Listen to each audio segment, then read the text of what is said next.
Halo teman-teman, selamat datang di channel YouTube saya. Nama saya Mila. Saya udah sering bikin sabun video tutorial di channel ini, tapi belum pernah kita ngebahas tentang sejarah sabun, the history of soap. Sebenarnya kalau misalnya teman-teman Google juga ada sih, tapi saya akan berusaha untuk merangkumnya. Kalau sekarang tuh kita kan mengenal semua yang untuk membersihkan badan, untuk kita mandi dan berbusa itu kan kita kenal dengan namanya sabun kan. Padahal sebenarnya yang memenuhi definisi sabun atau soap itu yang menggunakan minyak dan garam alkali dicampur dan melalui proses saponifikasi.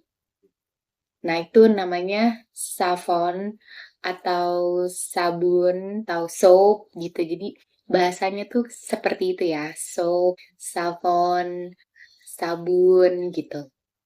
Kita kan juga mengadopsi bahasa luar, ya kan? Tapi sebagian besar yang zaman sekarang kita sebut sabun itu sebenarnya adalah synthetic detergent. Itu yang kalau misalkan kalau kita lihat ingredients-nya itu yang ada misalnya salah satunya SLS itu sodium lauryl sulfate itu merupakan sintetik deterjen yang dibuat dari palm oil atau dari minyak sawit ya.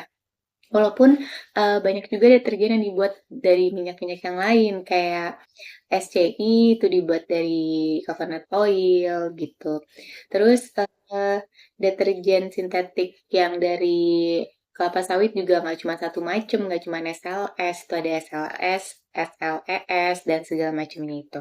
Yang udah melalui ber bertahap-tahap reaksi kimia gitu kan, melalui proses kimia.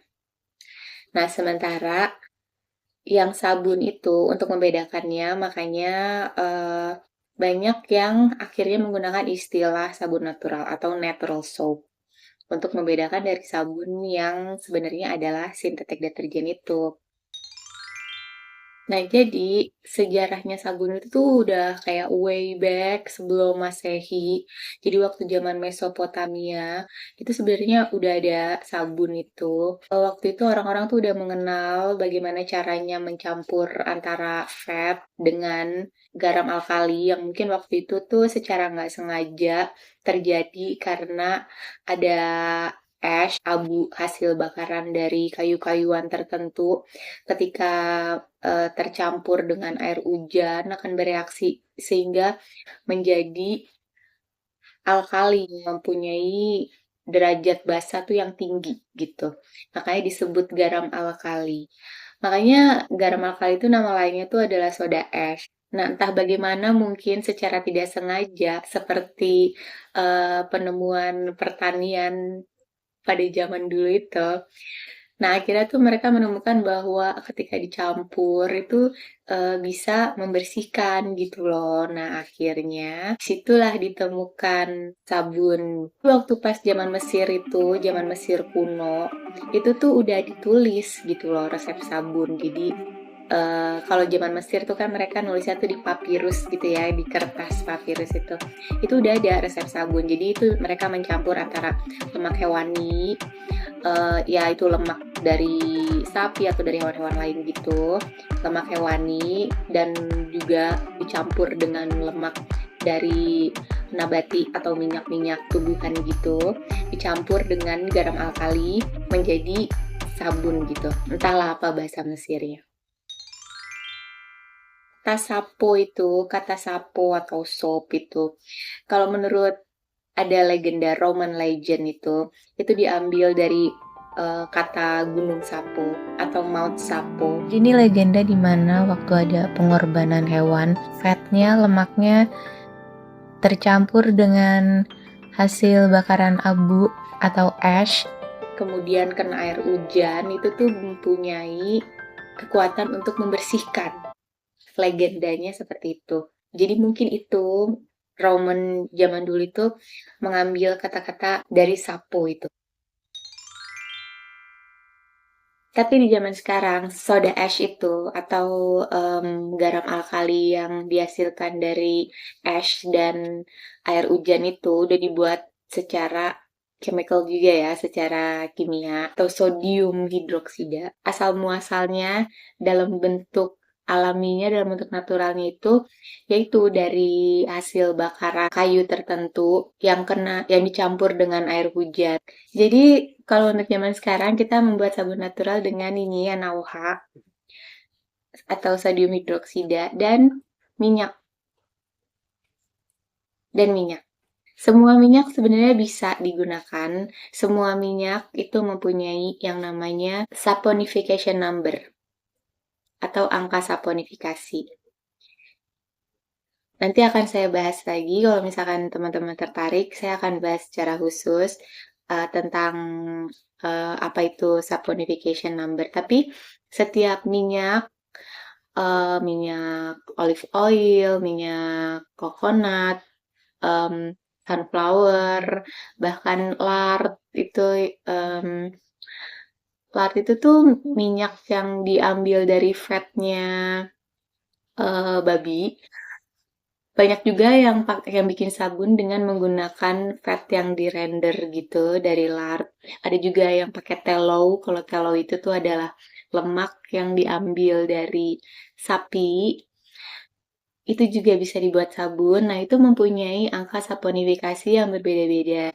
Ketika kita mencampur ini, kita akan mendapatkan sabun seperti ini dalam bentuk padat. Jadi kalau kita pakai sodium hidroksida, kita akan mendapatkan sabun dalam bentuk padat. Kalau kita pakai kalium hidroksida, itu kita akan mendapatkan sabun dalam bentuk cair. Yang membedakan itu ya ikatan molekulnya. Kalau yang padat ini, dia ikatan molekulnya lebih kuat gitu, lebih padat ikatan atom-atomnya. Kalau misalkan yang cair kan dia ikatannya tuh lebih renggang gitu, makanya cair. Jadi, setelah melalui proses saponifikasi yang kayak tadi saya bilang ya, setelah melalui proses saponifikasi, akhirnya terbentuklah sabun seperti ini. Tapi kalau misalnya kita bayangin zaman dulu, mungkin mereka tuh nggak punya kayak ukuran yang pasti ya, karena kan saponification number-nya itu belum ditemukan, terus eh, NaOH sodium hidroksida yang kadarnya bisa diukur itu mungkin belum ada. Jadi mereka tuh kayak mencampur minyak dan si alkali itu terus dipanasin gitu, dipanasin pakai api. Nanti saya akan kasih gambarnya ya, yang saya dapat dari internet.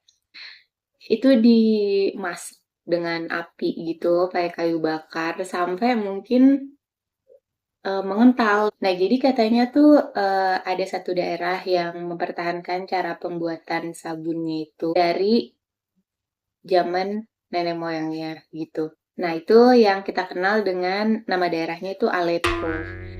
Nah, Aleppo Soap itu sampai sekarang mereka masih diproduksi dan masih menggunakan katanya cara yang sama seperti cara beribu-ribu tahun yang lalu.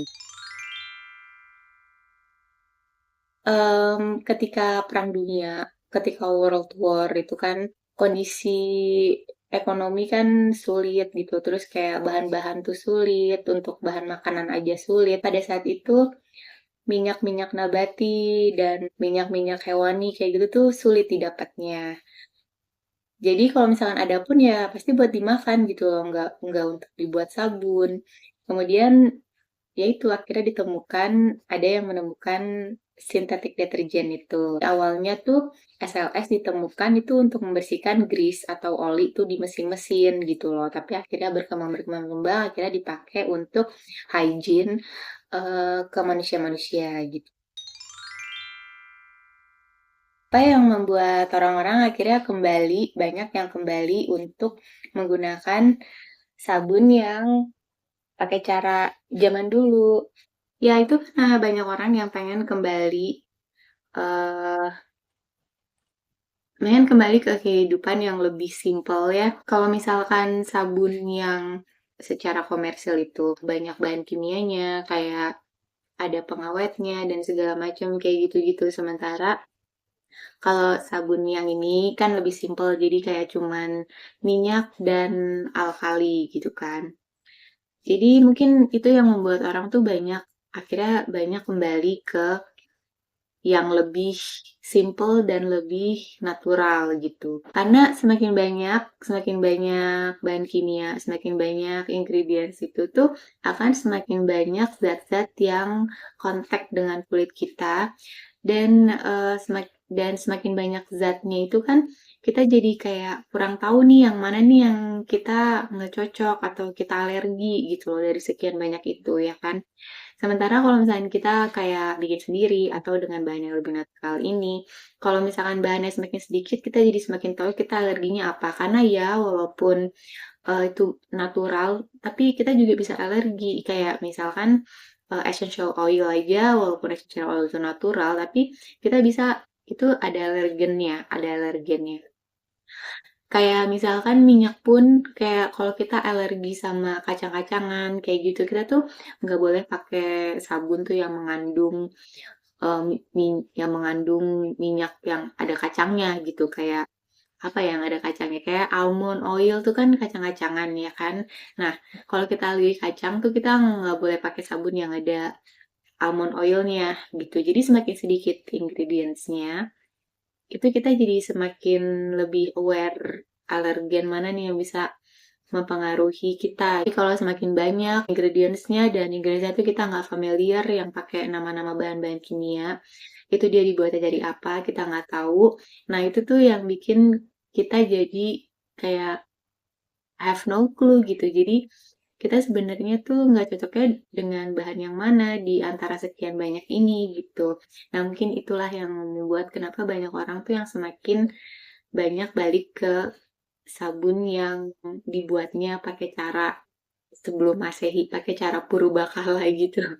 Ini sebenarnya kayak makanan sih kalau saya bilang. Kita kan bisa memilih kita mau makanan yang kita masak sendiri, from scratch gitu dari bahan-bahan yang kita tahu, yang kita lihat bentuk aslinya seperti apa, atau kita bisa makan makanan yang instan yang kayak udah di kaleng yang dibuat di pabrik gitu, yang kayak udah ada campuran macam-macamnya pengawet, pewarna dan segala macamnya itu. Tapi kalau misalnya kita masak sendiri, kita tuh bisa mengatur kayak kadar garamnya, kadar sodiumnya, nggak terlalu berlebihan atau misalkan kadar gulanya gitu. Nah, sama dengan sabun ini, kalau misalnya kita bikin sendiri itu kita bisa mengatur, kita mau pakai minyak apa gitu, yang cocok dengan kulit kita, yang kita nggak alergi, atau misalkan kita suka. Jadi ada orang yang suka sabun dengan busa yang banyak, ada orang yang suka sabun dengan busa sedikit, atau yang kayak licin, yang nggak berbusa, itu ada. Jadi nggak semuanya orang tuh suka sabun dengan yang busa-busanya banyak gitu. Ada juga orang yang kayak ngerasanya kalau eh, sabun yang busanya banyak itu kulitnya dia langsung kering. Sementara kalau misalkan sabun yang nggak berbusa itu pas dibilas tuh kayak nggak keset, jadi kayak masih ada licin-licinnya gitu. Itu menurut orang-orang yang eh, request pesen sabun custom sama saya ya. Jadi memang jadi nggak semua orang itu suka sabun dengan eh, yang busanya banyak gitu. Ada juga yang suka yang nggak berbusa.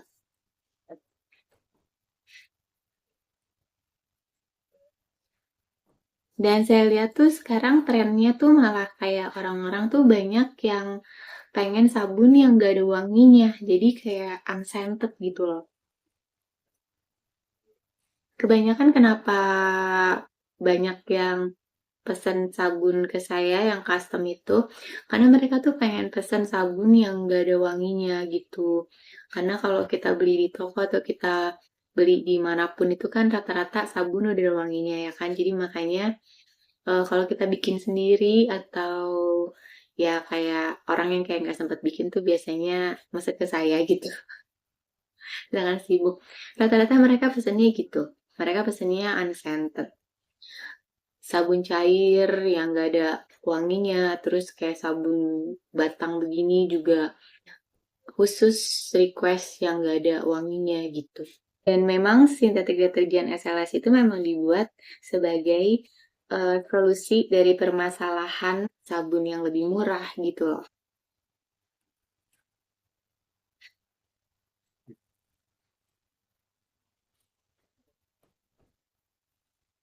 Oke teman-teman, jadi kira-kira sekian rangkuman sejarah sabun.